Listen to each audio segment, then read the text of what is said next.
I don't even know how to start. If you are new to my channel, I am a huge Taylor Swift fan. I love Taylor Swift. And when I woke up this morning, my best friend Billy had texted me just a simple screenshot of Taylor Swift's Instagram. And oh my god, I'm like freaking out. I'm like a ball of nervous energy. Anyway, I went to her Instagram and saw that she is releasing a surprise album tonight. Oh my god. Like literally, it is all I've thought about all day. I probably look disgusting. I've been outside, I've been running around, I probably look like an egg with my hair up like this, but I don't even care because Taylor's new album, Folklore, comes out in 15 minutes. I just, like, what? What's happening? 2020, who are you? So I have decided, since this feels like a once-in-a-lifetime opportunity, even though it's not, because plenty of my favorite artists come out with albums all the time.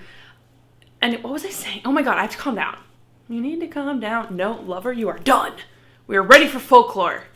Basically, with something as iconic as this happening, Taylor releasing a surprise album, that I should come on here and film my first reaction to the album.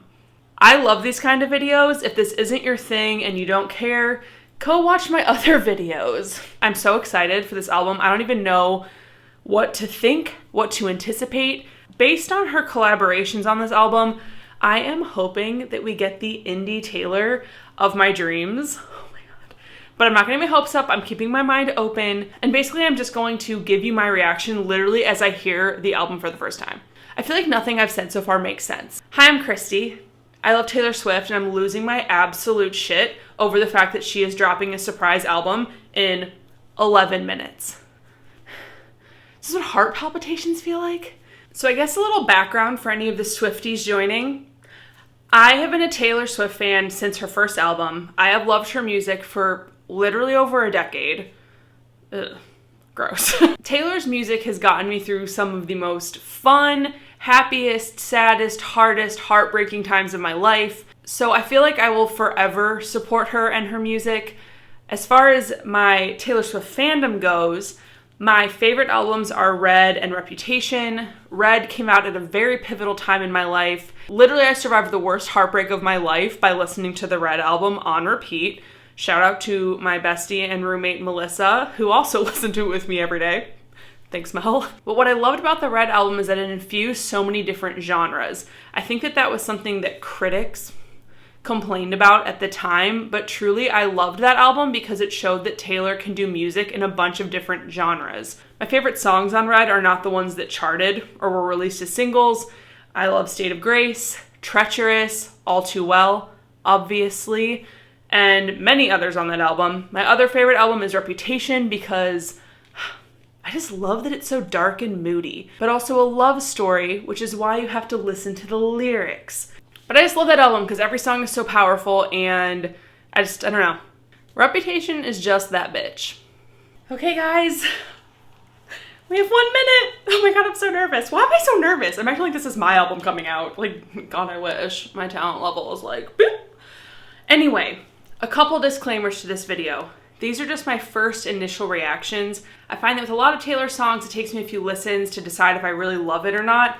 So take all of my first thoughts with a grain of salt. I'll probably touch base maybe on Instagram or something after I've listened to the album a few more times to give more of my thoughts.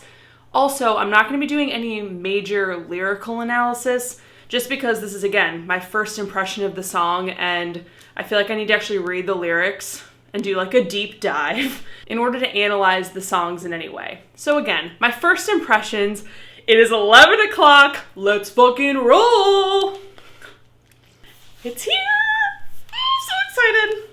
Okay, right off the bat, I'm seeing that the album length is 1 hour and 3 minutes. Love that journey for me.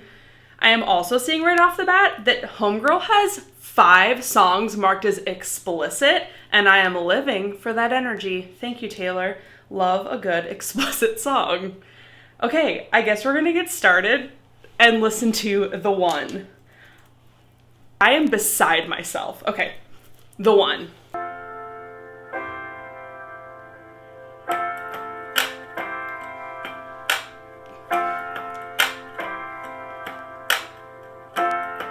I'm doing good, I'm on some new shit. Been saying yes instead of no. You know the greatest films of all time were never made, but we were something, don't you think so? Roaring 20s, tossing pennies in the pool. And if my wishes came in, you in the one. Like, I kind of feel like I'm gonna cry. I mean, I already love it. I love this song. I feel like this, I mean, I don't know if the whole album's gonna be like this, but this vibe is exactly what I was hoping for. So I guess we'll continue to see what the rest of the album is like, but I'm already loving this vibe. And also the lyrics. I'm getting emotional. We never paid it by the numbers, baby, but we were making it count. You know. That was a phenomenal lyric. We weren't painting by the numbers, but we were making it count. I physically can't. Would everything be different today?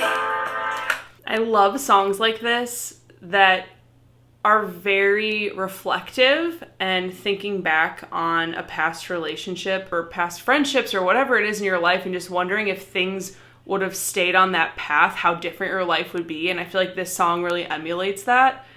I'm obsessed with this song. I'm beside myself. I love this. Also, another thing that I was seeing, I think Taylor said today in one of her live chats she did, was that for this album specifically, she tells stories from a lot of different perspectives, which I think is really cool because it also kind of takes away from people constantly trying to say who her songs are about. Well, we're off to a great start because I freaking love that song. Oh my god, this is the sound that I was hoping we would get out of this album just based on her collaborators, by the vibe of the album art, the name FOLKLORE. I don't know, a part of me feels like this is a companion to Reputation. And I have a few reasons that I think that, but I'm interested to see what the rest of the songs sound like. So that was The One. I loved it. Also, The One was one of the songs marked as explicit, and I guess it was just because of the swear words from what I could tell. I don't know. The second song is Cardigan, which is the song that she's releasing a music video for as well. And I guess was technically the lead single. I don't know. I don't know how things work with a surprise album, but here's Cardigan. Black lipstick, sensual politics. When you are young, they assume you know nothing. Black lipstick, sensual politics. Is that what she said? Don't trust my hearing. Dancing in your Levi's, drunk under a street light. Hand under my sweatshirt, baby, kiss it back to right. I knew you, hand under my sweatshirt. Hell yeah, Taylor.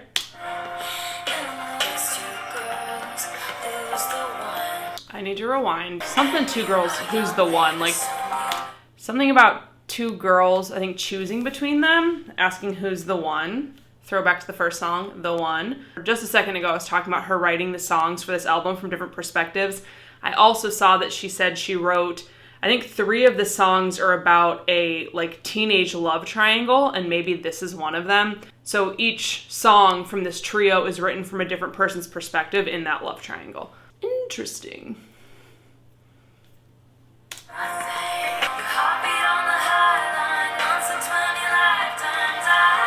Heartbeat on the High Line, a reference to New York City. Throwback to Lover.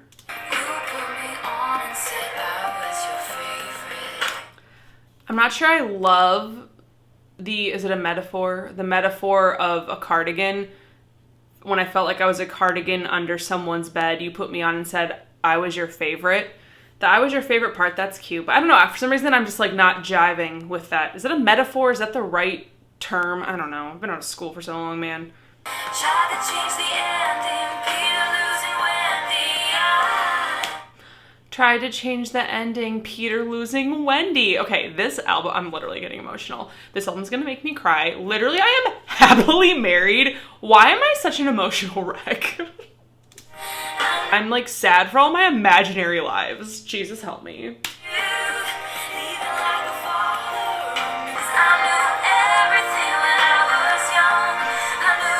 I knew everything when I was young. Okay, I have full body chills. So as it turns out, I don't love the cardigan metaphor, but I fucking love this song.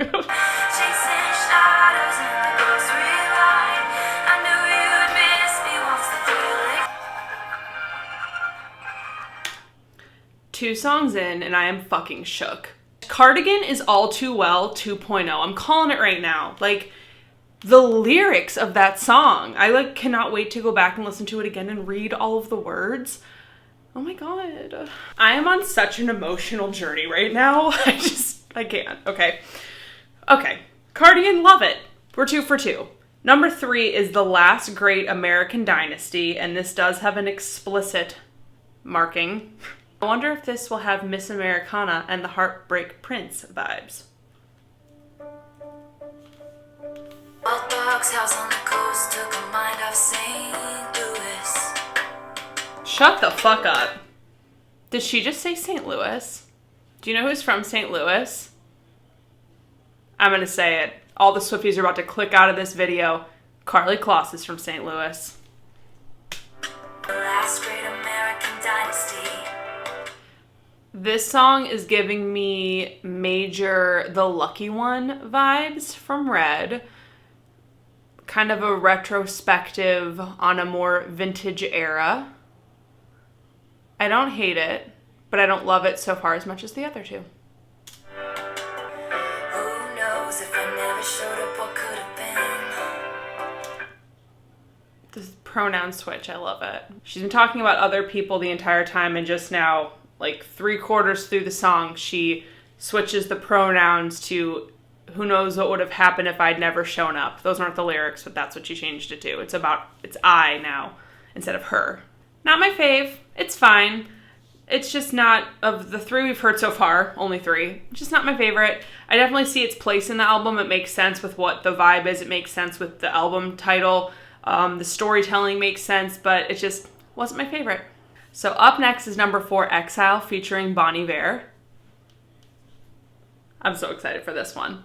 I can see you standing up.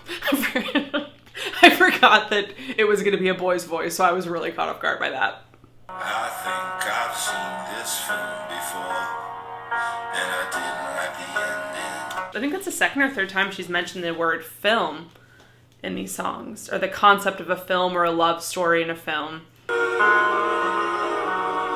eyes add insult to injury. I'm liking the moody vibe. I'm liking the lyrics. It's a nice little slow jam. I think I like it so far. Indecisive. I'm in exile, seeing you out. I do like this concept they're talking about in the song, where you break up with someone you live in the same town, and it's like you're living in exile. You see each other out, but you can't talk, you don't interact. It's like you're in exile on opposite sides of the bar. I like that concept. I'm loving these lyrics. This whole part that I just played. I mean, I obviously don't remember all the lyrics, but they're just talking about how they never got to the point in their relationship where they actually understood each other. They didn't communicate well. They didn't see any of the warning signs of this coming to an end.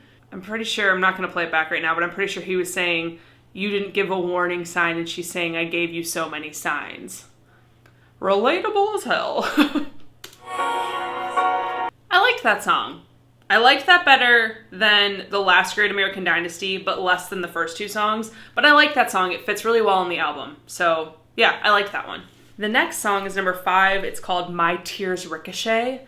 Sounds dramatic, and I'm here for it. Jack Antonoff produced this one and a couple others, but he said My Tears Ricochet and the song August, also on this album, are his 2 favorite songs that he and Taylor ever made together. So I'm very excited to hear these ones. So let's listen to My Tears Ricochet. Even on my worst day, did I deserve, babe? Cursing my name, wishing I stayed. What? Get out my tears ricochet. If I'm dead to you, why are you at the wake? Is this, wait, okay. Maybe she's not actually dead. This feels like we're talking about somebody who died and talking about a funeral, but maybe we're just talking about a hypothetical you're dead to me situation. But I was a little caught off guard. We're gonna keep going.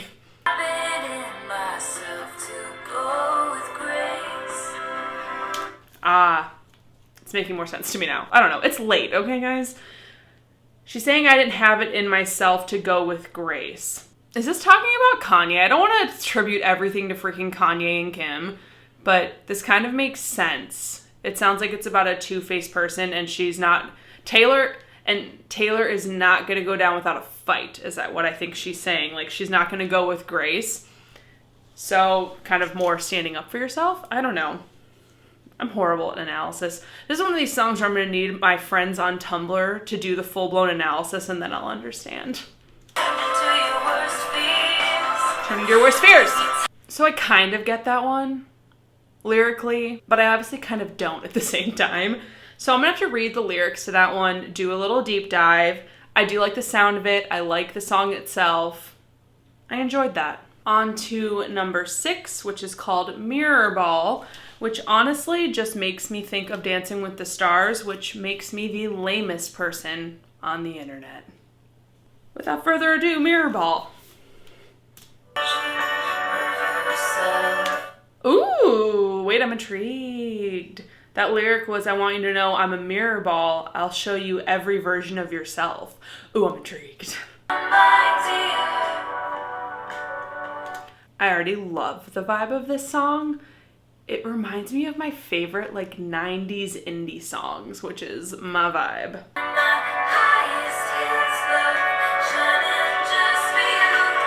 I know they said the end is near, but I'm still standing on my tallest tiptoes in my highest heels, spinning just for you. Interesting turn. I'm a mirror ball. I can change everything about me to fit in. Like you take in the reflections of other people and become them to fit in with them. I'm guessing this song Mirrorball is very personal to Taylor because I feel like this is about some of her flaws, one of those being that she just really wants everyone to like her and people's opinion of her is really important to her.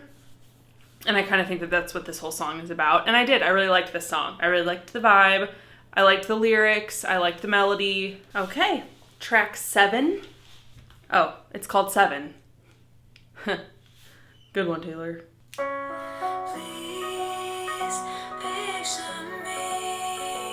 Many thoughts already on this song. One is that I'm getting It's Nice to Have a Friend vibes. And this is definitely the folksiest song so far. Like, this is a folk song from what I've heard in the first 30 seconds. I think this is the first one so far that definitely fits in the folk genre.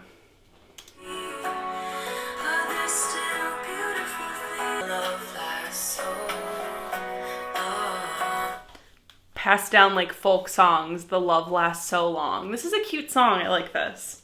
I really liked that song. This song, 7, is so different than anything Taylor has done in recent years.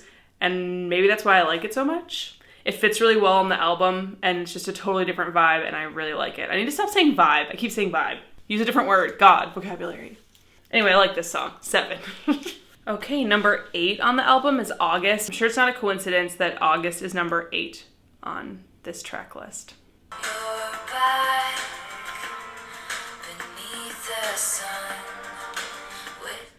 I already love this song. This feels very summery, and I am loving it.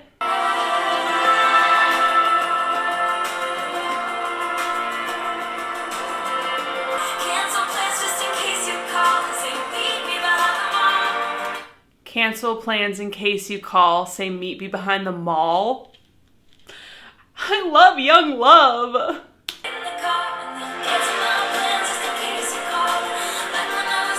I'm obsessed with that song.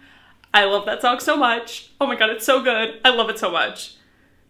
You guys, I'm loving this album so much. I'm shook. Oh my god. August, phenomenal. Love that song. 10 out of 10 would recommend. Number 9 is called This Is Me Trying. Wonder what this one's about. This is me try. Very chill so far. I'm liking it. But I didn't pour the whiskey. I just wanted you to know that this is me trying. I'm trying to decipher the lyrics and what they mean, and something's not clicking. I mean, I get the overarching idea of the song, but the intricacies of the lyrics, I'm like, It's hard to be anywhere these days when all I want is you. You're a flashback and a film reel on one screen in my town. another mention of film, and kind of the cadence of that reminds me of Death by a Thousand Cuts. I liked it. Wasn't my fave. I would definitely listen to it. I wouldn't skip it. It's very chill. I feel like it fits into the album nicely. I don't know. I can already tell that I'm just going to like this album as a whole because I love chill songs. I'm going to get into more of my thoughts at the end, but I like that song. I need to listen to it again because the lyrics were escaping me. I don't know. I think I was spacing out a little bit. Let's jump right into number 10, Illicit Affairs. I already like this. Tell your friends you're out for a run. You'll be flushed when you return. Miss Taylor! She just said, tell your friends, because this is sneaky. This is Reputation era vibes, where we are sneaking around, we're hiding our romance, and she literally just said, tell your friends you're going out for a run. You will be flushed when you get back. Damn. That's the thing about illicit affairs and clandestine meetings and stolen stairs. This song is very deep. Deeper than I am prepared to analyze at midnight. My mind is blown. Like, truly, my mind is blown over that song. Her creativity and her imagination and her ability to write from all these different perspectives and stories and situations, probably the majority of these are not even her experiences. And I mean, it's just unreal. So obviously that song is about an affair, but the way that she talks about being in that position and the way she describes that, it's like unreal. Wow, I loved that song. That was so good. Okay. 11 is called Invisible String. Tying you to me.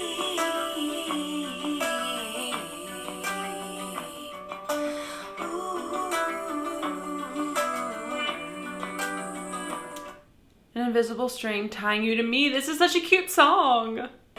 One single thread of gold tied me to you. One single thread of gold tied me to you. Where was gold a theme, ladies and gentlemen? I wish I had a poster. Reputation. Gold is a theme in Reputation. Carried over into Lover. I once believed love was burning red, but it's golden. And there's a million gold references in Reputation. I see you, Taylor. Girl, I see you. Loved that song. Loved it. What I'm seeing in this album and that I love about it so far is that this is really highlighting how good of a songwriter Taylor is. This genre of music that she's doing here really shows off how good of a writer she is and how intricate her lyrics are. So I'm loving it. Love that song. I need to dissect those lyrics in a major way, but for now we're moving on to number 12, which is Mad Woman. We're almost done with the album and I'm sad. To kill, and you know I will. A scorpion strikes to kill. And you know she will. Shit. Does she smile? Or does she mouth fuck you forever?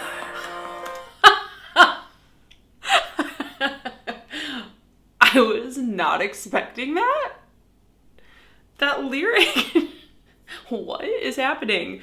She said, when you pass the neighbor in her lawn, does she smile at you or does she mouth fuck you forever? Okay, I don't know what journey we're on right now, but I'm loving it. Every time you call me crazy, you're getting more crazy. What about that? Relatable. Every time you call me crazy, I get more crazy. What about that?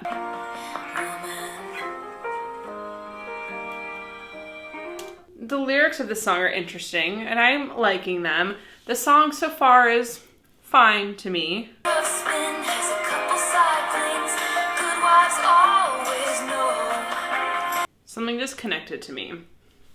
Is this song about Scott Bruschetta? I know that's not how you say his last name, but I refuse to speak his name here. But is this song about Scott Bruschetta, CEO, president, whatever the hell he is, of Big Machine Records? I need to go back and listen to the lyrics of this song really closely, but I'm kind of thinking that that is what this is about. I just went back and it said they say move on, but you know I won't. And women like hunting witches too, doing your dirtiest work for you. She just said, I'm like going back and paying closer attention now. So she said, basically saying women do it to each other too. And this guy's having his wife do his dirty work for him. Is she calling out Scooter Braun and his wife? Shook.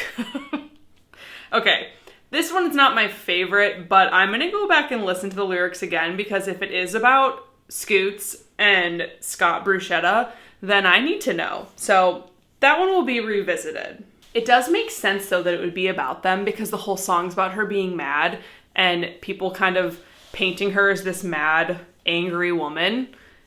But it's like people are doing things to make her that way. Scoots and Scott, she's coming for you. Okay, song 13, Taylor's lucky number, Epiphany. With you I serve, with you I fall down.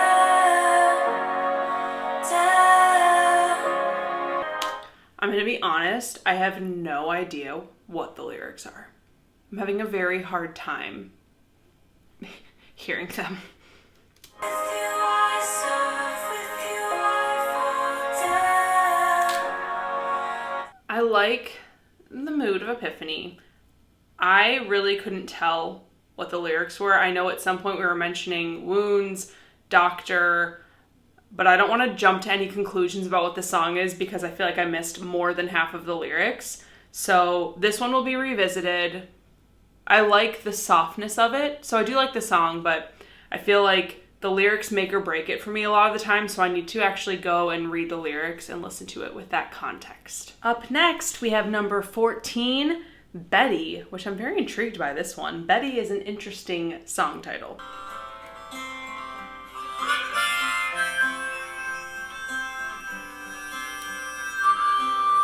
Harmonica! I'm thrilled! You heard the rumors from Inez. You can't believe a word she says most times, but this time it was true. Garden in the garden. I love when Taylor says fuck. It's my literal favorite thing in the whole world. Also, where's this song going? If it's going where I'm hoping it's going. No, I'm just gonna stop there. Would you trust me if I told you it was a party? Would you have me? Would you want me? Would you tell me to go fuck myself? Miss you. I haven't commented on what I think of the song. I love it. Street light, you know I miss you. I'm just gonna say it. So obviously Taylor already laid the groundwork for us to know that 3 of these songs are from 3 different perspectives of a love triangle. But I'm going to be honest, that was like a girl singing to a girl. Gang, gang. Like, for sure. I mean, she throws in that the person whose perspective the song is James, which is a unisex name because her friend Blake Lively has a daughter named James. Literally, the Swifties have left the chat at this point because they know what I'm hinting at. I'm just going to leave it at that, but I loved that song. We have 2 songs left. I'm getting very sore from sitting on the floor. The 15th song is also an explicit one, and it is called Peace. But there's robbers to the east, clowns to the west. I'd give you my sunshine, give you my best, but the rain is always gonna come if you're standing with me. This is so sad. She's saying to the person she loves that they're never going to have peace with her. They're never going to be able to live in peace. There's always gonna be rain. That's so sad. Taylor, that's not true. What do I know? The devil's in the details, but you got a friend in me. I love that. The devil's in the details, but you've got a friend in me. I love that song. I love it so much. Whew. I'm feeling emotionally heavy right now. I have a lot of thoughts, but I need to listen to all these songs a million times more. Okay, we're on to the last song. I'm sad that it's already over. This last song is called Hoax, which is a very interesting song title. Tell us more, Taylor. My twisted knife, my sleepless night. This is not what I was expecting.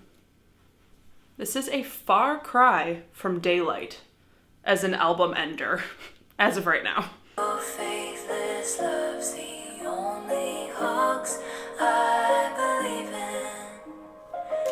Did she say your faithless love is the only hoax I believe in? What does that mean? Your faithless love is a hoax I believe in. Is it the hoax part that it's love, or is the hoax part that it's faithless? Did she say faithless? Faithless. So which part is the hoax? The love itself? Okay. We're gonna keep going. Don't want no other shade of blue but you. Deep blue, but you painted me golden. What's that from? Dancing with Our Hands Tied? Reputation album? Again, blue, mentioned here, gold, theme in Reputation, and carried over in Lover. No other sadness in the world would do.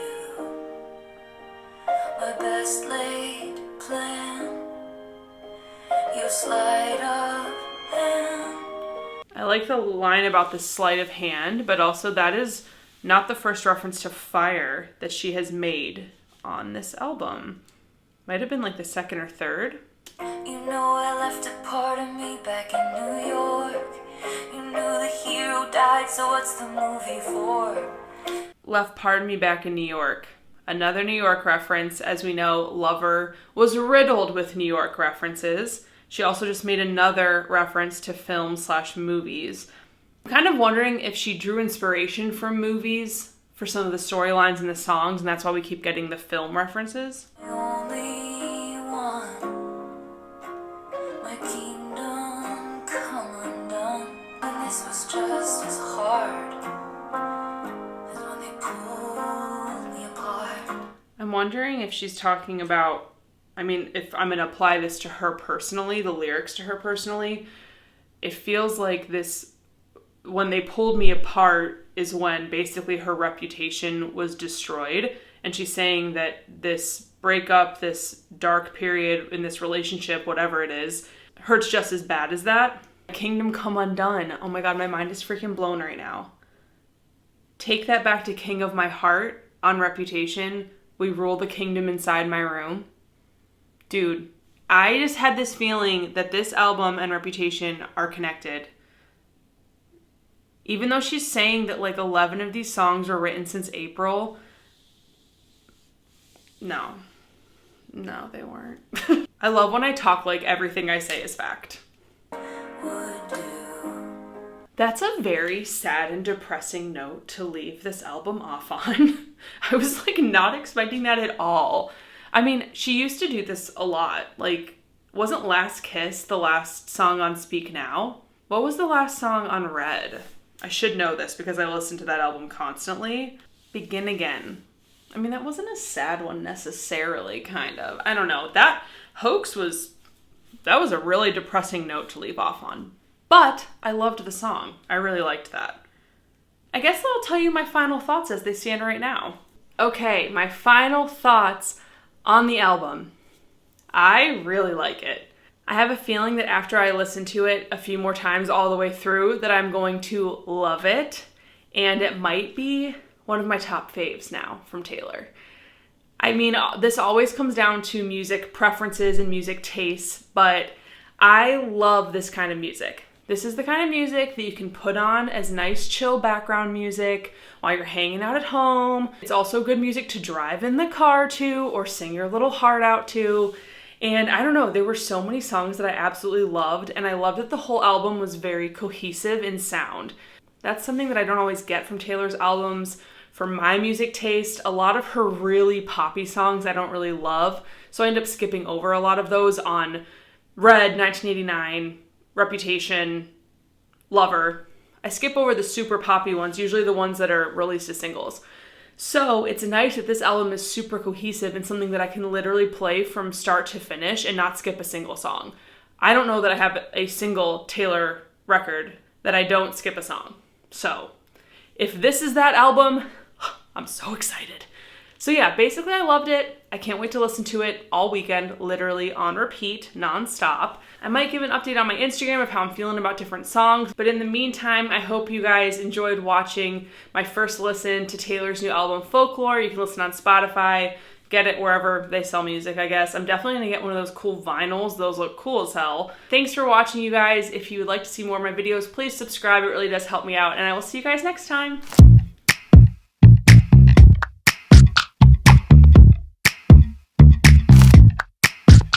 I was kissing you with my eyes open, but you said keep them closed and be in the moment.